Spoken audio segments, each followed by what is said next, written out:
Bonjour à toutes et à tous, je vois que vous êtes là et ça tombe bien parce qu'on n'attendait que vous pour démarrer un nouveau numéro d'Ensemble c'est mieux sur France 3 Centre Val-de-Loire. Et voici tout de suite le programme qui vous attend.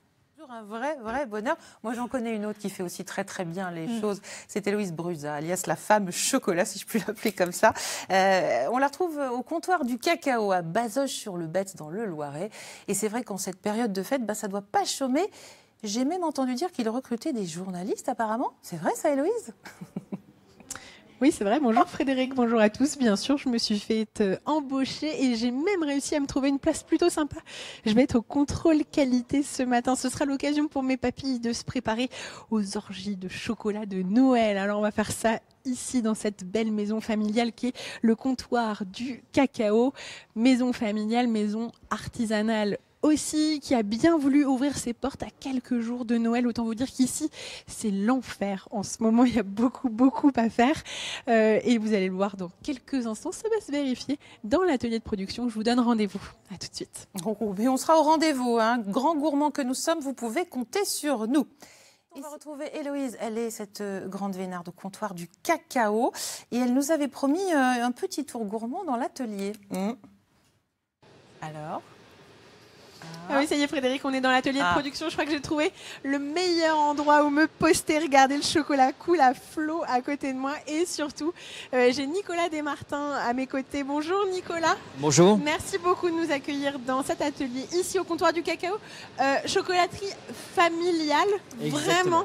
Tout à fait. Avec une sacrée histoire derrière en fait. Oui, ça a commencé dans les années fin 90, lorsque mes parents étaient dans l'événementiel location de salles. Ouais. Et ici, on a, sur ce domaine. Sur ce domaine, Ouais. dans l'ancien bâtiment, l'ancien corps de ferme. Ouais. Et on a commencé à faire du chocolat un petit peu dans un vieux cul de poule. Donc c'est vraiment la vieille bassine toute simple. Ouais. On a commencé à le vendre à les quelques visiteurs. On était 100 à 300 personnes. Ouais. Et petit à petit, on a monté l'entreprise, nos parents, les frères et sœurs. Donc c'est vraiment une aventure familiale depuis quasiment 20 ans. Donc on va bientôt fêter les 20 ans d'ici un an.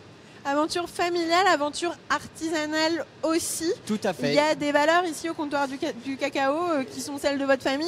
Exactement, les valeurs sont très fortes. Les premières sont bien évidemment la famille. Donc c'est une aventure commune, si vous voulez, Ouais. de notre famille, mais aussi de toutes les familles qui nous accompagnent, de tous les employés. Il y a aussi une deuxième valeur qui est la qualité, Ouais. sur laquelle on est intransigeante. La qualité, de par les matières premières, le référencement, des produits 100% français, équitables, durables. Ouais. C'est marrant parce que je trouve que vous êtes un acteur discret du chocolat dans le Loiret et pour autant vous avez une place parmi les plus grands quand même. Ici on fait du chocolat haut de gamme, c'est comme ça qu'on dit. Exactement, c'est la façon de travailler. Il y a un aspect aussi clean label qui est très tendance, mais qui l'a toujours été, à savoir essayer d'avoir des produits les plus simples possibles, Ouais. les plus simples, en enlevant le maximum de choses dans la mesure du possible. Donc tout ça, ce sont les valeurs qui sont intrinsèques à l'entreprise et à nos produits. Découle bien évidemment plein d'autres choses de par bien évidemment les recettes aussi, le savoir-faire. Ok. Donc c'est surtout Benjamin. Et ben voilà, Benjamin il nous attend avec Joseph. Il y a une petite manip qui va être en cours. Bonjour Benjamin, bonjour Joseph. Tout à fait. Alors effectivement on est dans l'atelier de production, ça remue un petit peu partout. Qu'est-ce qui va se passer ici on va faire quoi? Donc Joseph va préparer la spécialité du comptoir de cacao, donc le praliné feuilleté à base de pistache. Ouais. Donc là, du praliné, de la pâte de noisette, de la pâte de pistache. Ah ouais, donc ça c'est déjà dans le bac. Voilà, ça c'est la base. Ouais. Donc là, on va rajouter les autres ingrédients qui sont la base à chaque fois de nos pralinés. Donc la crêpe dentelle de Quimper, De Quimper. très important, une appellation d'origine contrôlée. Donc Joseph va verser la crêpe dentelle dans le mélangeur. Ok, ça marche. Sympa à voir. Ah, il est sympa, Joseph, il met ça dans le bon sens Voilà, pour nous. tout à fait. Donc il faut bien respecter les températures et les temps de mélange parce que sinon trop broyé, ça fait de la pâte, pas Ouais. assez, ça bloque dans les pistons. Ouais, exactement. Donc voilà, donc là, crêpe dentelle, Ouais. pâte de noisette, praliné, pâte de pistache D'accord. et bien sûr toujours du chocolat au lait, pur beurre de cacao pour coller l'ensemble. D'accord. On sélectionne nos fèves, la qualité, le pourcentage, les origines. Et à partir de là, on travaille avec des maîtres torréfacteurs et couverturiers pour pouvoir transformer la fève en couverture de chocolat. D'accord. Donc Donc là, là, ce que fait Joseph, il vient de mettre sous vide. On descend à moins 0,8 bar de pression. C'est pour pouvoir retirer toutes les bulles d'air à l'intérieur de la recette, d'accord. ce qui évite au moment du dosage d'avoir des microbules. Vous D'accord. voyez, là on a moins 0.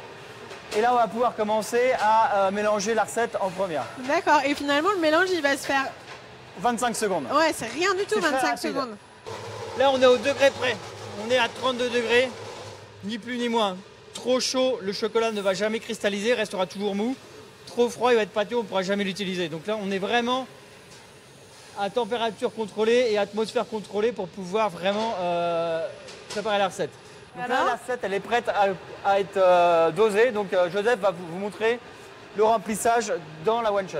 Ok, bah, oui, je pense qu'il va prendre le temps de le faire. Ce que je vous propose, c'est qu'on vous retrouve dans un petit instant. On est bien sûr qu'on va vous retrouver dans un petit instant. Mais vous croyez quoi, qu'on va vous laisser comme ça avec autant de chocolat? On va passer des femmes extraordinaires au chocolat extraordinaire avec Héloïse, toujours au comptoir du cacao. On va d'ailleurs où on va aller voir, pardon, où en est cette grande gourmande. Bah oui, on vous a quitté tout à l'heure, on était en train de déverser, enfin en tout cas on s'apprêtait à déverser la préparation à l'intérieur. Bah regardez, ça suit son cours, c'est pas mal. Alors il paraît que cette machine-là, elle est assez incroyable en fait. Tout à fait, donc ça s'appelle une one shot. C'est une machine. One shot. One shot, tout à fait. Ça nous permet de faire techniquement ce qu'on n'est pas capable de faire à la main de l'homme, l'intérieur et l'extérieur. D'accord. Donc en une fois, on est capable de doser le fourrage à l'intérieur et l'enrobage, tout à fait. D'accord. Donc là, vous avez vu que Thomas a pu décorer. Ouais. Et à partir de là, on obtient un produit qui est fourré intérieur-extérieur, un peu comme là. Bah, ça ressemble à ça à la fin, Voilà, c'est tout à ça? fait. D'accord. Donc, vous voyez, en une seule fois, vous avez la coque de chocolat et le fourrage à base de praliné. D'accord. Ça, techniquement, ça demande plusieurs opérations manuellement. Cette machine nous permet de faire tout en une seule fois. Alors c'est un peu ça, je trouve, votre marque de fabrique ici, c'est-à-dire qu'il y a beaucoup de travail manuel, mais il y a une aide aussi avec des machines. Tout à fait. Donc on est entre l'artisanal et l'industriel, on est où en fait? En fait, l'important, c'est de pouvoir dériver la qualité artisanale avec le savoir-faire, les matières premières, à une échelle un peu plus importante. Donc, on a toujours des chocolatiers, on a toujours une sélection de matières premières extrêmement importante. On a un savoir-faire, mais aidé par des machines qui nous permettent de produire un peu plus. Exactement. Alors justement, là, il y a une très tout très à fait. grosse machine vers laquelle j'avais envie qu'on aille. Voilà, donc cette machine est une production de tablettes de chocolat. Donc aujourd'hui, on travaille à un chocolat blond, donc un chocolat blanc caramélisé. Chocolat blond, j'ai jamais entendu parler de ça. Tout à fait. Donc, c'est une erreur de recette. C'est un chocolat blanc qui a trop cuit Ah ouais? et qui a pris une couleur blonde. Donc c'est un chocolat blond caramélisé. Ok, Donc là, c'est une commande spéciale pour le Japon. d'accord. Donc concrètement, c'est une machine à tablette, chocolat pur. Les moules sont aspirés par le chargeur, Ouais, dosés, vibrés, ouais. montent à l'étage via l'ascenseur et puis ensuite décorés sur cette gamme-là de fruits, de fraises lyophilisées. D'accord, ok. Voilà. Bon, bah là, il y a le vrai travail à la main du coup. Là, il y a vrai travail à la main. Il y a souvent l'intervention de l'homme, un savoir-faire sur chaque recette. D'accord. C'est ce qui va faire la différence, justement, que tout soit mis à la main. C'est ces tablettes saupoudrées, en fait. Il n'y a aucune machine qui puisse le faire aussi élégamment que la main, en fait. Parce que notre identité, les tablettes, c'est du visuel. Elles sont à travers une fenêtre et c'est ce que les gens aiment. Exactement. Il y a combien de recettes? Vous fabriquez combien de choses différentes? Je crois que ça se compte en plusieurs centaines de recettes différentes. Si on prend juste les références, on doit être à 600-700 références. Dans le catalogue de base, on est à peu près à 150. Après, ça va être, en termes de recettes, on doit tourner à une bonne cinquantaine. Donc après, c'est un peu de redondance, mais une cinquantaine de recettes jusqu'à 150 références. D'accord. Et comment vous faites chaque année? Vous essayez de Exactement. trouver de nouvelles choses? Exactement. Ouais. Alors, ce qu'il faut, c'est garder les best-sellers parce que bien évidemment, sinon les gens risquent de faire un petit peu la tête. Ouais, évidemment. Voilà. Mais toujours apporter une petite nouveauté chaque année. Donc il y a un nettoyage, comme on dit, de la gamme. Les best-sellers vont rester, des nouveautés arrivent, peuvent rentrer dans les best-sellers et après c'est des rotations de tout ça. Il faut toujours être un peu novateur. Ouais, et alors justement, comment on trouve, alors on verra tout à l'heure, mais vous avez commencé à travailler le chocolat Ruby, qui est un chocolat un petit peu différent. Justement, comment on trouve toutes ces choses-là? Toutes ces idées, en Ouais. fait, on est constamment sur les marchés, on est constamment dans les magasins, on est constamment à l'écoute de ce qui se dit, ce qui se fait dans la profession, dans les magazines et autres. Donc il faut être sur le qui-vive en fait. D'accord. Alors, Benjamin, on les voit là, on n'a pas dit en fait ce qui se passait après, parce Alors, que ça part tout au fond de Là, ce vous tunnel. avez un tunnel qui fait 20 mètres de long, Ouais, qui fait un aller-retour. Ça reste à peu près 40 minutes à 4 degrés. d'accord. À partir de là, une demi-heure après, les chocolats sont directement cristallisés, Ouais. rétractés et prêts à être mis en flopac. Eh ben merci beaucoup à tous les deux. Je crois que justement on va s'intéresser aux créations de Noël dans un petit instant. On va se rapprocher justement d'un autre endroit particulièrement intéressant et on se retrouve bien sûr. Et nous, on va tenter de résister à tout ce chocolat qui nous tombe comme ça dessus. C'est terrible. Et on va vous emmener, on va aller chercher du chocolat parce que ça va bien avec. Bah oui, Héloïse Allier au comptoir du chocolat, base sur le Betz, bien sûr. Alors, vous l'avez compris, le chocolat pour nous, c'est toute l'année. Je suis sûre que pour vous, c'est pareil. Mais j'imagine, ma chère Héloïse, que eh bien, pendant cette période de Noël, il y a quelques petites spécificités.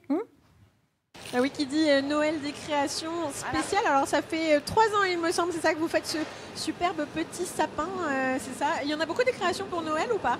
Oui, alors les gammes de Noël que l'on fait, comme le sapin, ce sont des déclinaisons de nos best-sellers. Donc en fait, les choses très traditionnelles dans ce genre de boîte qui plaisent, très sobres, très authentiques, on les décline avec des petits visuels et des petits accessoires, on va dire, spécialisés Noël. D'accord. Et donc ce sapin que l'on fait depuis quelques années, voilà, c'est une petite création faite maison, assez simple en soi, mais qui demande quand même du savoir-faire. Exactement, c'est Clara qui s'y colle du coup, qui est en train de nous montrer un petit peu comment elle va faire ça. Est-ce que pour vous là c'est vraiment la période, Noël c'est charnière pour vous, c'est la période à ne pas rater de l'année? Tout à fait, il faut savoir que Noël représente encore 80%, entre 75 à 80% de notre chiffre d'affaires. Ah oui, c'est Sur énorme. une période qui est très courte en fait, donc Ouais. il ne faut pas louper le coche. Exactement. Du coup il y a des renforts parce que il y a quand même une belle entreprise avec pas mal de Exactement. salariés, mais j'imagine que là vous avez besoin Il d'un y a coup du de main. saisonnier. Ouais. Voilà, on a du saisonnier, une bonne quinzaine de personnes arrivées les fêtes. À partir de septembre, voilà, c'est en crescendo et novembre, ça y est, c'est la tête dans le guidon jusqu'à Noël. Et pour autant, vous avez quand même accepté qu'on vienne vous embêter pendant ce moment. Donc ça, c'est très sympa. Clara, du coup, vous êtes en train de faire vos bases de sapin, là, j'ai l'impression, c'est ça? Exactement. Donc là, je suis en train de faire mes bases de sapin. J'ai avec la poche mis mon chocolat blanc. Et là, je suis en train de mettre les condiments avant que ça fiche, c'est important. Ouais, Sinon, ça ne s'accroche pas bien au chocolat si on attend un petit peu trop. ouais. Il y a une histoire de... C'est ça, il n'y a pas une histoire de température ou à laquelle il faut absolument travailler le chocolat Le chocolat, tout est une histoire de température. C'est la chose la plus importante. Donc on a une courbe de température à respecter pour avoir un chocolat à point parfaitement qui va figer rapidement et qui restera brillant, cassant quand on va le couper et qui restera plaisant en bouche et à regarder. Pendant que Clara fait son montage, justement, on la voit faire, ça a l'air tout simple. Il y a des choses que vous faites aussi. Il y a des ateliers pour les enfants, il y a des gens que vous aimez accueillir aussi ici beaucoup. Exactement, en fait on fait découvrir le savoir-faire des chocolatiers, Ouais. du monde du chocolat, son histoire. Donc on a une mini exposition sur le chocolat, une vidéo d'une quinzaine de minutes et on fait venir des enfants et des adultes avec des sessions bien particulières. On peut accueillir jusqu'à en 3 jours plus de 1000 enfants. Et donc ils viennent faire leur propre composition dans ce style-là en fait. Oui, ça doit vous rappeler un petit peu justement les origines de ce site. C'est ça. Et tout l'événementiel Étant tout que petit. Bah oui, Voilà. j'imagine. Moi, j'avais aussi envie de parler de tous ces efforts. Alors, vous l'avez dit en début d'émission, parler de Clean Label. Alors, bon, comme ça fait un peu... C'est un mot vague. Oui, mais c'est en un mot un gros, peu vague. L'idée c'est d'être transparent et c'est d'être toujours en avance sur son temps. Ouais. C'est faire des recettes qui soient le plus simple possible, le plus pur, le plus transparent aussi vis-à-vis du consommateur. Uh-huh. Donc voilà, c'est sur tout ça que l'on travaille, notamment les packaging. Oui. Donc, ce sont des boîtes en bois qui sont issus de filiales FSC françaises, transformées en France par des artisans français, avec un système imprime vert. D'accord. Ça l'est également pour tout ce qui est le cartonnage que les tablettes. Donc tout ça, ce sont des choses issues, c'est de l'éco-conception comme on dit. Et on est en train de travailler pour avoir un film qui soit compostable. D'accord. Du home compostable. Donc vous pourrez le mettre dans votre compost à la maison. Ok. Et alors, je parlais tout à l'heure de votre discrétion un petit peu, parce que je trouve que dans la région, on connaît beaucoup de chocolatiers, peut-être un peu moins le comptoir du cacao. Pourtant, vous allez un petit peu partout. Votre grande spécialité, c'est d'être présent sur des salons. Exactement, on fait jusqu'à 120 expositions par an. C'est énorme. Donc on a 10 salons, 10 équipes qui tournent tout autour de la France. Si on prend les petites ventes à droite à gauche, on monte jusqu'à 200 expositions par an. Merci beaucoup de nous avoir montré tout ça. Merci beaucoup Nicolas et bon courage pour... Merci, merci à vous d'être venu. Bon courage pour survivre jusqu'aux fêtes. Nous on va repasser ailleurs justement pour vous donner toutes les infos pour retrouver tous ces produits comptoir du cacao. À tout de suite. Ouais, je vois bien qu'on ne veut pas partir, Héloïse, mais j'ai bien compris, c'est pas grave. Alors, on va retourner voir Héloïse une dernière fois au comptoir du cacao à Bazos sur le Betz. Et oui, elle n'avait pas fini. Bah oui, hein, s'il vous reste quelques cadeaux de Noël à faire, je vous recommande chaudement de venir jusqu'ici, pourquoi pas, à la boutique de Bazoches sur le Betz. Sinon, ne regardez pas loin de chez vous, il y a forcément un revendeur. Il y a aussi 2 très belles boutiques à Paris, puis il y a le site internet avec de la vente en ligne. Si vous voulez aller voir ce qui s'y passe, l'adresse s'affiche en bas de cet écran. Il y a aussi tous ces ateliers dont on vous a parlé les mercredis et les samedis. Vous venez ici et vous aurez droit à une petite session de fabrication de chocolat de 30 minutes avec les chocolatiers d'ici. J'espère que la visite vous a mis en appétit et vous a donné envie de célébrer Noël autour du chocolat, bien sûr. Ah mais bien évidemment, on est ravis. Merci 1000 fois, ma chère Héloïse. Vous revenez avec du chocolat. Bonne journée à tous. Merci Milly, merci Maclore. Tout de suite, votre JT. Passez une très belle journée sur France.